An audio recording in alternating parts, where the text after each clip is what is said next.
Evaluate ko rumo, pastor. Evaluate yung rumo, tapaman rumo. Hindi ako gusto talaga, promise. O kapag may naman tayo kay pastor, marinig ako ng pagpaganda. Para yan na. Pastor.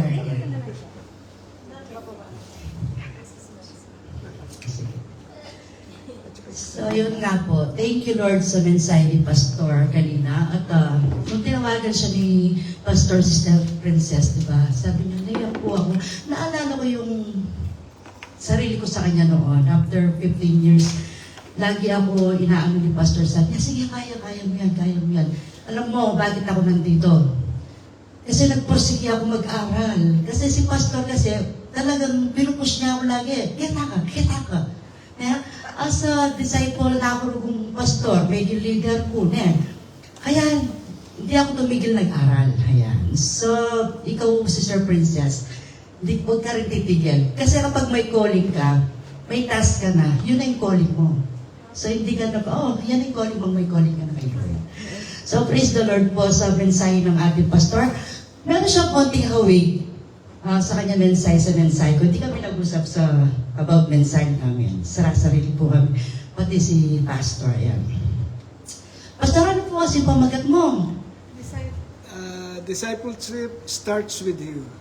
Discipleship starts with you. Okay. Ang pamagat ko naman po ay matagumpay na discipleship. Yeah. So, huwag lang siya konting lang. Diyos ko, ano pastor, di ba? Tatlo kami. Pastor, tatlo po pastor nanonood, pero pa dito sa live. So, Lord, Holy Spirit, guide me. So, praise the Lord. So, dito tayo. God's catalyst. Daragdagan lang natin. History tayo. Okay.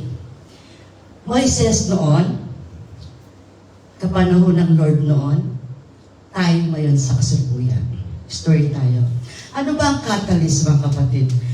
Ito'y upang mapabilis o mapasimula ano man ang bagay. Ito'y simpleng meaning nito. Yung tao, bagay, pangyayari, nag-uumpisa sa pagbabago o bumibilis ng kilos o reaction. Siya yung nagtitrigger. Pero siya mismo ay hindi nauubos o nababago. Dalawang example natin para mas lalo natin mag-gets ang ating example. Okay, science version tayo. Kapag ikaw nagluluto, Sister Marisa, nilagyan mo ng asin. Ang asin ay catalyst. Hindi siya ulam. Pero pinabibilis niya yung pagkalasa ng ulam. Pero yung asin, andun pa rin. Hindi nauubos. Okay, number 2, like Bible version tayo. Si Lord, catalyst niya ay si Moises. Sinong catalyst ni Moises? Si Joshua. Si Joshua, ang ano ni si Moises? Si Moises siya yung ano ni Joshua na nag-push kay Joshua na maging leader niya. Kahit wala na si Moises, pero yung impact niya ay siya nagtuloy. Sa buhay ko, sa buhay natin, si Brooke, ako ang kanyang catalyst. 4 years ko siyang tinuruan bago siya mag-LPT. Hindi man nga 4 years mula pagkabata sa mga anak natin, pagkabibi nila, tayo nag-alaga sa kanila, tayo nagturo kung paano sila tamang kumain sa paglalakad. Di ba? Hanggang sa gumraduate na si Brooks, nagtiis siya, nagdasal siya, at ngayon, isa na siyang LPT. So, praise the Lord and glory to God. So, kanino nag-umpisa yan? Kanino nagbago ang kanyang buhay? Dahil sa akin, pero sa biyaya ng Lord. Kasi isa akong catalyst ni Bro. Gagamit ang Diyos ng catalyst ng mga tao para magdala ng pagbabago. Dalhin ang kalooban ng Diyos dito sa mapangyari ang kalooban ng kaharian ng Diyos dito sa lupa. Sino ang God catalyst? It refers to banal na espiritu. Diba? It refers to sa salita ng ating Panginoon para magsilbing magtulak o pumwersang mapabilis ang ating pananampalataya. Catalyst. Ito yung dahilan kung bakit tayo nagsisimula. Bakit tayo nag-umpisa na papabilis sa isang bagay tulad ng spiritual at pananampalataya? Isang pagbabago ng pag-disciple sa papaanong paraan natin gagawin ito, mga kapatid. Sabi nga ni Pastor kanina, pagiging transformation natin sa ating paglago ng ating spiritual, sa ating pag-ibig at pagsunod sa ating Panginoon. Okay, kwento. Sabi nga ni Pastor kanina ulit, nagtugma na naman kami, kaya natutuwa ko. OFW, isang pasasalamat natin sa Diyos, ang mga Pilipino na pinakalat sa buong mundo. Sino may OFW dyan, nakamag-anak sa ibang bansa. So isa na ako sa kapatid ko sa Dubai, meron na rin silang ganito pagtitipon. Okay, sa dami ng mundo na isang mananampalataya na tagasunod ni Kristo, everywhere in the world, isang opportunity o isang pribilehiyo na ang mga Pilipino ay matutunan nila ang mga ganitong pagtitipon, yung ganitong pag-missionary. Ayan. Kaya na pala nila mag-missionary sa iba't ibang mundo. Sabi nga ni Pastor, hindi naman kailangan sa iba't ibang mundo eh. Pwede rin dito sa mga katabing bahay natin, sabi niya nga kanina. Sabi nga diba sa Mateo 28:19, gawin ninyong alagad ang lahat ng bansa, even dito, na nasasakupan natin. So praise the Lord. Example, sa church natin, leaders tayo dito mga kapatid. Bakit tayo tinalaga yung pastor dito? Bakit tayo nagdi-disciple? Iba't iba ang hawak natin. Kumbaga sa office departamento, meron tayong hawak na children, meron tayong hawak na outreach, meron tayong hawak na Bible study. So kung isipin natin, pwede pala tayo maging missionary. Nawa, maging iisang puso't isipan tayo na kung kahit nasaan man tayo, kahit hindi man tayo OFW, gagamitin tayo ng ating Panginoon para mapangyari ang kalooban at kaharian ng Diyos dito sa lupa. So dito po iikot ang ating kwento sa Joshua 1:7-9. Sabi, chapter 7 na, be strong and very courageous, be careful to obey all the law. My servant Moises gave you, do not turn from it to right or to left, that you may be successful wherever you go.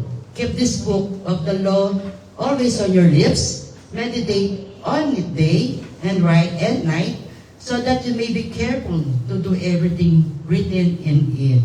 Then you will be prosperous and successful. Have I not commanded you? Be strong and courageous. Do not be afraid. Do not be discouraged, for the Lord your God will be your wherever you go. Sa Tagalog, Madam Brooks. Basta't magpakatatag ka at lakasan mo ang iyong loob, sundin mong mabuti ang buong kautosang binigay sa inyo ni Moises. Huwag kang susuway sa anumang nakasaad doon at magtatagumpay ka saan ka man magpunta.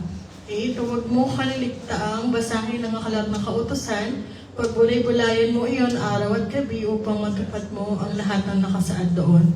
Sa ganoon, magiging masagana at matagumpay ang iyong pamumuhay. Tandaan mo ang bilin ko, magpakatatag ka at lakasan mo ang iyong loob. Huwag kang matatakot o mawawalan ng pag-asa sapagkat ako si Yahweh na iyong Diyos ay kasama mo saan ka man magpunta. Amen. Yan po ang salita ng ating Panginoon. So ito po yung kwento ni Joshua. Si Joshua po ay second in command ni Moises. Siya yung pumalit kay Moises. Nung namatay si Moises, nilibing sa lupain ng Moab.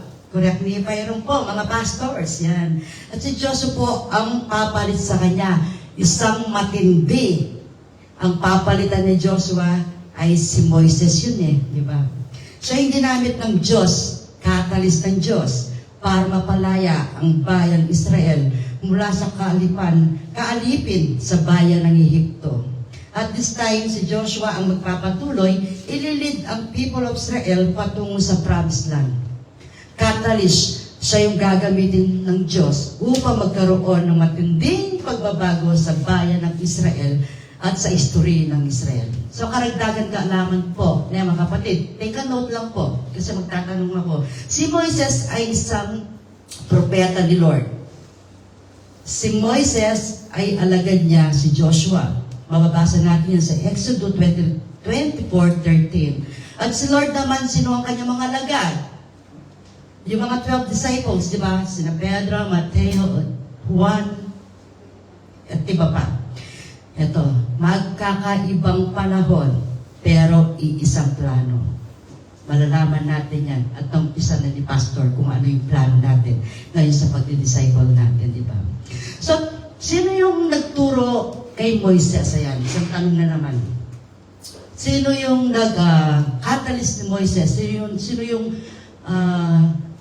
nag-alagad kay Moises? Ayan, sino yung pinaka-mentor niya? Bakit siya naging, sino? Amen! Si Jethro po, ang kanyang biyenan. Ayan, di ba? Siya po ang nag-disciple sa kanya. Si Jethro po, ayan. Sabi ni Jethro dito, huwag mong gawin mag-isa lahat. Pumili ka ng leader. Kaya pala si Pastor, ganito siya sa amin. Si Pastor Dan, turo ng turo. Dapat dito ka. Dito doon niya para siguro nalaman. Di ba? Na-adapt ng Pastor yun. So, ganito yung pattern ni Lord. Jethro, Moises, Joshua, mga Israelita. Tao, nagtuturo sa tao, pero ituturo sa mas marami pang tao. Diba? Si Jesus naman, 12 disciples, tayo ngayon, at mga tao pa. Diba? So praise the Lord. So, sinasabi dito sa Joshua 1:7-8, sabi niya, napaka-importante po sa buhay ni Joshua na maging successful. Bakit? Kasi kapag hindi naging successful si Joshua, damay yung nililid niya. Ganon din po sa atin, mga kapatid. Kaya ipaglaban natin na maging matagumpay tayo sa mata ng Diyos. Kasi po, idadamay natin sa atin ang nakailalim sa impluwensya natin. Kapag meron kang impluwensya, sabi nga ni Pastor kanina, sa mga tao, leader ka, maski sa mga kaibigan mo lang, yan, sa mga kapatid mo, leader ka, ate, kuya, leader ka, tito, tita, leader ka, mga ministries church, ayan, leader kayo, kayo yung mga teacher, kayo yung nag-lead sa mga outreach natin, di ba? Leaders kayo, supervisor kayo sa inyong trabaho, mga kaibigan ninyo, isa kayong impluwensya sa inyong mga kaibigan. Anong tawag dyan? Leader pa rin, mga kapatid. Ito yung tanong ko sa inyo. Paano ba maging mahusay na matagumpay na disciple o leader? Yan, di ba? Tanong, pero sinagot na ni Pastor kanina. Ito yung pinagkaibahan, mga kapatid. Ano pinagkaibahan ng leadership versus discipleship? Okay. Leader, isa siyang position, gawain. Ito yung nag-guide sa goal. Nagli-lead sa tao papunta sa target. Ang pagdi-disciple naman, ito yung isang proseso, ito yung isang relasyon, nagtuturo ito kung paano magturo plus paglalakad kasama ng tao para magiging katulad natin si Lord. Goal, para ma-transform yung tao. Now, kailangan po ni Joshua ay maging successful. Sa paanong kaparaanan, anong kailangan niya po? Ang salita ng ating Panginoon. Verse 8, sabi niya dito, kailangan pagpulay-gulayan mo ang salita ng Diyos. Yan ang maghahatid sa atin ng katagumpayan. Ito yung mga prinsipal na kasulatan ni Lord na magbibigay sa atin ng guidance. Sabi niya dito, you may be careful to do everything written in it. Then you will be prosperous and successful. At saka ka magtatagumpay. Hindi ka pwede, sabi ni Lord, hindi ka pwede magtagumpay, Joshua, without the Word of God. We can live the people of Israel without the Word of God. Sa verse 9, have I not commanded you, be strong and courageous. Do not be afraid. Do not be discouraged. For the Lord your God will be with you wherever you go. Sabi sa Tagalog, magpakatatag ka at lakasan mo ang iyong loob. Sundin mong mabuti ang kautusan. Magiging masagana at matagumpay ang iyong pamumuhay. Kapag may pagsunod, kapatid, ito'y may kalakip na tagumpay. Hindi kailangan ipaghiwalay ang dalawang salita ng pagsunod at tagumpay. kailangan lagi silang magkasunod. Sabi 7, huwag mong susuwayin sa anumang nakasad doon. Magtatagumpay ka saan ka man magpunta. So praise the Lord po sa ating salita ng ating Panginoon. Ito po yung katuruan. Number 1, successful is obedient to the Word of God. Successful po na leader ay yung sumusunod sa kalooban ng Lord. Sumusunod po sa salita ng ating Panginoon. Kailangan sundin mong mabuti ang buong kautusan ng ating Panginoon, ang kanyang mga principle, ang siya magbibigay ng guidance sa atin. At kung paano tayo magiging mabuting leader at disciple. Ayan. So number 2, a successful leader is saturated with the Word of God. Ano yung saturated, mga kapatid? Babad. Amen. Kailangan yung puno-puno ka. Nag-uumapaw ka ng salita ng ating Panginoon. Kailangan babad na babad ka sa salita ng Diyos. Kaya nga, di ba, sabi ni God dito, Joshua, huwag mong kaligtaan, basahin ang aklat ng kautusan. Pagbulay-bulayan mo, araw at gabi, hindi mo kakalimutan magbasa ng salita ng Diyos. Pagbulay-bulayan mo, ngumayin-nguyayin natin at uunawain natin ng mabuti sa tuwing kailan daw, sa araw at gabi, pagbulay-bulayan natin, pag-imahimayin natin. Kung gusto natin maging successful leader, kailangan natin maging babad sa salita ng ating Panginoon. So number 3, a successful leader is empowered by the presence of God. Diba yung una, obedience, kailangan sumunod tayo sa ating Panginoon sa salita niya. Pangalawa, saturated, kailangan magbabad tayo sa salita ng Panginoon. So pangatlo, ito na siya. Kailangan natin, kapag binasa natin ang kanyang salita, kailangan inuunawa natin. Kailangan pinag-aaralan natin ng mabuti. To be successful and empowered by the presence of God. Sabi dito sa verse 9, di ba? Tandaan mo ang bilin ko, magpakatatag ka at lakasan mo ang iyong loob. So meron pala tayong dahilan para maging strong and matabang. Sabi ni Lord, I will be with you. At kung tayo nakababad sa kalooban ng Diyos, at kung tayo nakababad sa presensya ng Diyos, walang dahilan para hindi tayo samahan ng Diyos. Saan man tayo magpunta, walang makakatalo sa atin. Ito yung unang kaisipan natin dapat. Unang-una, kapag leader ka, kailangan matino ka. Mayroon kang vision, mayroon kang pangitain na galing sa Diyos. Unang-una, marami tayo talaga makakaaway.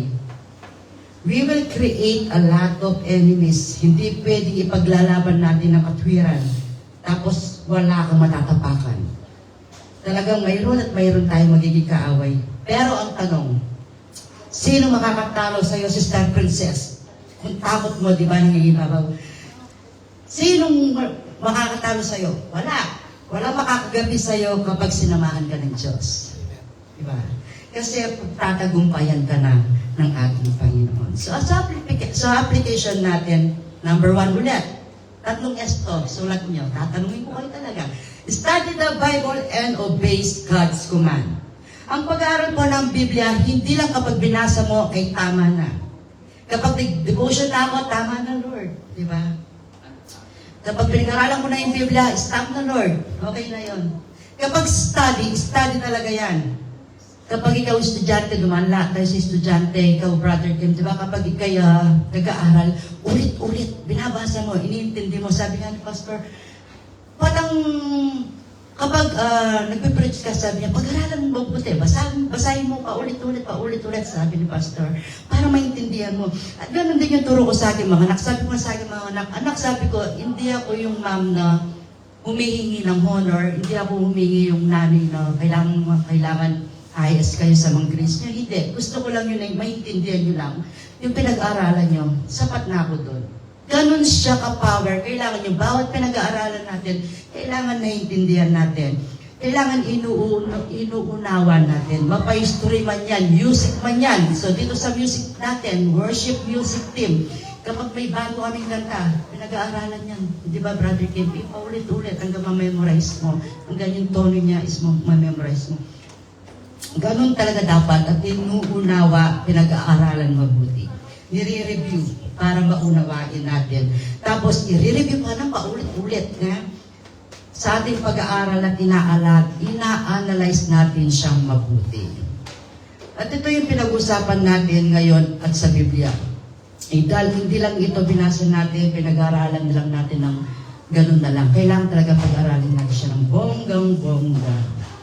So, sabi dito, sa pinag-aralan natin dito, 2 beses sinabi ni Lord, sabi niya, be careful to obey the law. Servant Moises gave you. Maging maingat tayo sa pagsunod. Sa number 2, you may be careful. Bakit kaya?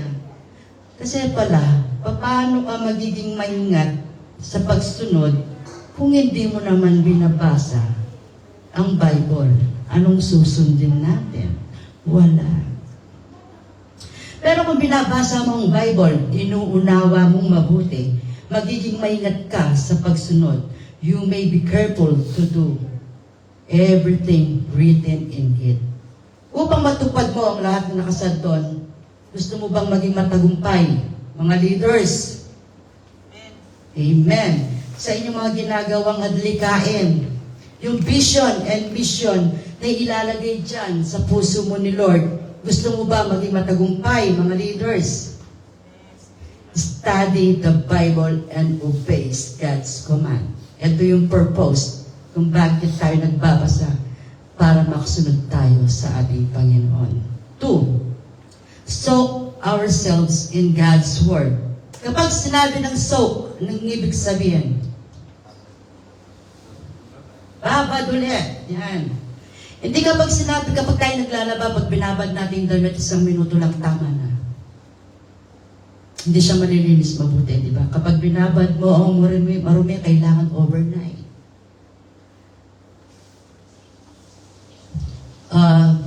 Meron akong nabasa, yung sponge. Kapag binigyan mo ng sabon yan, pag in-sponge mo, siyempre tutulo yan, di ba? Kapag tumulo yan sabon yung tutulo, hindi naman siya burak. So, ganun tayo. Kapag sinok natin yung sponge sa salita ng Panginoon, ang lalabas, salita din ng ating Panginoon. So, tuloy-tuloy lang po ang pag-meditate ng ating salita ng ating Panginoon. Yan. Huwag pong kaligtaan, basahin ang aklat ng kautusan, pagbulay-bulayan natin ito araw at gabi. Ito po ang pinapasalamatan natin Ako mismo ganito. Nabanggit din dito ni Pastor. Alam niyo po ba ano yung mas mahirap? Yung gagawa ka ng mensahe. Ano yung magiging kalaban mo? Kahit naman siguro si Pastor Chua, nararamdaman niya to. Yung mood. Diba? Kailangan pag gumawa ka ng mensahe, kailangan nasa mood ka. Gagawa ka, tapos wala ka sa mood. Hindi ka mabibless, diba? Pero pasalamat ako sa Lord. Alam niyo, kapag gumagawa tayo ng mensahe, dahil puspos tayo na banal ng Espiritu, dahil babad na babad tayo sa salita ng ating Panginoon, nagde-devotion tayo, nag-read tayo ng Bible, nagme-meditate tayo, ayan, araw at gabi, non-stop tayo. So thank you, Lord. Sa ganitong paraan, nasusok tayo, lumalabas na lang yung mga blessing ng Lord sa ating buhay, sa kanyang salita. Ito yung soak na. Sinuruan nga ako ni David. Ano nyo, yung mga anak ko po kagabi, pinag-aralan na po namin to. Sinabihan ko na po sila kung paano. Ganyan. Hindi siya soak. Soak. Tinuruan pa talaga ako ng anak ko, yung bunso ko. O sige, sabi ko, soak. O, diba? So, number 3, seek God's empowerment to become success. Hindi tayo magiging tagumpay kung hindi tayo magiging empowered. Hindi tayo magiging tagumpay kung hindi tayo sasamahan ng ating Panginoon. Kaya napakalaga pa mga kapatid, itong inuunawa natin na sinusundan natin ang salita ng Diyos. At kapag sinunod mo ang salita ng Diyos, wala nang dahilan na hindi ka sasamahan ng ating Panginoon. Kapag sinamahan ka ng ating Diyos, you're also empowered. Ibig sabihin, nagagawa mo ang pinapagawa ng Diyos sa'yo, magiging matagumpay ka na leader, Sister Princess. Diba? Magiging matagumpay tayong disciple ng alagad ng ating Panginoon. Bakit, sister? Bakit? Kasi sasamahan ka na ni Lord. Saan ka man mag-preach na, huwag ka nang iiyak. Okay, eto tayo. Huwag na tayo magtangka na ilitpan natin ang ating samahan sa ating pamilya. Huwag na tayo magtangka na mag-lead tayo sa ating eskwelahan. Huwag na tayong magtangka na mag-lead sa ating organization or business. O kung saan man tayo, kung ano man klaseng hawak natin na leadership na meron tayo. Huwag natin tangkain, kapatid. Bakit ulit? Kasi hindi natin kakayanin sa sariling lakas lang natin. Because we can. Hindi natin matatanggupayan, di ba? Sabi nga sa verse 9, sapagkat akong si Yahweh na yung Diyos ay kasama mo saan ka man magpunta. Ang makakapagtagumpay para sa atin, si Yahweh, si Lord, na iyong Diyos ay kasama mo saan ka man magpunta. Yan lang po naman yung gusto natin. Yung samahan tayo ni Lord, yung bakapan tayo ni Lord saan man tayo magpunta, yung wala tayong takot, yung wala tayong nervous, yung hindi tayo iiyak kapag sinabak ako ni Pastor dyan. Kasi ina-empower tayo ni Lord para maging catalyst tayo ng ating Panginoon at gagamitin tayo ni Lord upang magdulot ng pagbabago dito sa ating mundo. Amen! Amen. So, tatlo yun yan. Study, sow, and seek. Diba? So, i-apply natin. Sabi, ito na yan. Baka sasabihin nyo, Sister Princess, Sister Ria, hindi naman sa akin yan, hindi naman para sa akin yan, hindi naman ako leader. Bakit ka nandito? Diyan lang. Okay. Tandaan mo, yan. Kapag ano ka na, pag may influensya ka na, isa ka na leader. Yan. Kapag may hinawakan ka na sa church natin, isa ka na leader, kapatid.